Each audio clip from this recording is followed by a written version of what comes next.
Alexandre, vous êtes donc un coach diplômé qui a quand même déjà entraîné pas mal de monde avec des bons résultats.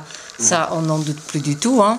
Ça, on l'a déjà bien vu dans vos vidéos et vos photos que vous présentez sur YouTube et Facebook. Oui. Mais vous n'entraînez pas que des gens qui font de la musculation. Vous êtes aussi capable d'entraîner des personnes pour d'autres disciplines. Oui. Pouvez-vous nous expliquer? Ben, en fait, je peux entraîner n'importe qui, j'ai aucune restriction sur ça. Une personne qui n'a jamais fait de sport, je peux très bien l'entraîner par exemple. On peut aller courir, il n'y a pas de limite pour ça. J'ai entraîné un golfeur notamment, qui n'avait pas de souplesse, je l'ai entraîné que pour sa souplesse, pour qu'il retrouve son swing au golf. Donc j'ai étudié le principe du mouvement du champion du monde. Et puis après, je lui ai redonné, j'étudiais un petit peu tout ce qu'il fallait au niveau de la motricité pour le remettre dans le stretching, pour adapter vraiment le stretching à son activité. Et je le voyais régulièrement. Il y a une personne que j'ai massée dans un cadre de tonification musculaire. Donc j'ai massé pour qu'il soit plus tonique. Donc en fait, j'ai pas de limite dans le soutien que je peux apporter, soutien physique et psychologique aux personnes qui me le demandent. Elles ne sont pas nécessairement sportives, puisque la personne qui se fait masser n'est pas un sportif de compétition, pour être tonique. La personne qui fait son stretching n'est pas un sportif de compétition, c'est pas lui le champion du monde, mais il pratique une activité de loisir qui lui fait plaisir, et c'est pour donner plus de plaisir à sa pratique quotidienne. Donc c'est pas réservé du tout au bodybuilding, mais les personnes que j'ai présentées, bien évidemment, ce sont des personnes sportives, desquelles on peut trouver des traces du palmarès pour justement justifier un petit peu ma capacité à porter les gens au-delà de leur capacité habituelle. Donc voilà pourquoi j'ai mis des photos de gens que j'avais coachés, dont on peut vérifier le palmarès.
Alors, Monsieur Franchini, est-ce que vous aimez bien coacher des personnes et si oui, pourquoi? Alors, est-ce que j'aime bien coacher les personnes? Oui, j'aime bien coacher les personnes. J'aime bien les coacher parce que, en fait, on découvre en même temps que la personne les nouvelles capacités qu'on est en train de créer avec la personne, mais aussi ce qu'elle était capable avant et dont elle ignorait tout, parce que c'est grâce à ce qu'elle était capable et qu'elle ignorait qu'elle acquiert de nouvelles capacités, de nouvelles possibilité de progression en quelque sorte. C'est ce qui va lui donner un potentiel à venir et un potentiel en fait d'action permanent dans son quotidien qui va faire son bonheur, qui va participer à son bonheur au quotidien. Donc c'est une grande aventure, le coaching de bonheur partagé, dans une même aventure, dans un même objectif. Et moi j'aime beaucoup quand on s'unit dans une même idée et dans un même objectif. C'est pour ça que j'aime bien le coaching.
Monsieur Franchini, alors vous venez de nous dire que vous aimez donc bien coacher.